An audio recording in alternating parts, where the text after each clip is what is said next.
Njalo uma ngabe kubuya le nyanga hlezi kubuya njalo usizi thina la senze thina abantu abamnyama. Ogogo nokhokhokazi balwelizwe kodwa namhlanje izwe libuzwa abantu kade singabalanga.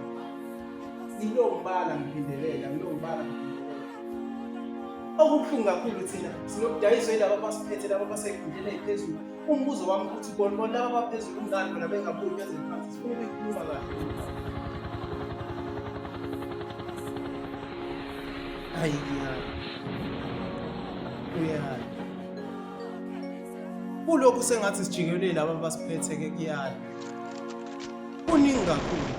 Ilizwe lifike lalwe lokho ekugcineni kwawo lokho lawela kwabamhlophe. Inkinga ifike ekugcineni-ke la ifika khona njengamanje kuyala. Kunabo kufika abafuna ukuphatha lelizwe bayalibala ukuthi babengekho lelizwe okhokho babalibele. Hayi mina ongcono bengithi asigibeleni phezulu ongcono. Sifune laba abasesicongweni sifuna ukukhuluma nabo la ngasese. Okunalokho thina bonokubhala solo sibhale njalo sibhale inkondlo esithumelela khona. Siyacela mabingenzeka. Bayiphendule imiyalezo. Bayalibala ukuthi kunegazi elachitheka lelizwe bona bafike sebezophatha nje kanjalo. Hayi kodwa le ngeke ngayisole eqaleni. Ngibone mangingena uhulumeni ophuma kwelinye izwe ukuthi uzophatha kulelizwe kanjani.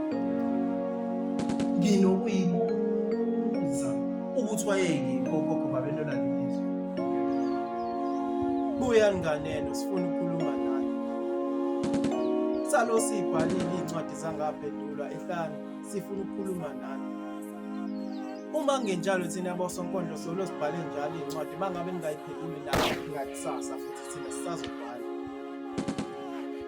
Mhlambe niyalibala ukuthi kulomhlaba khona igazi liyachitheka. Okubuhlungu kakhulu ukuthi thina nje emnyama mangabe nizosiphatha kabuhlungu ezweni lethu.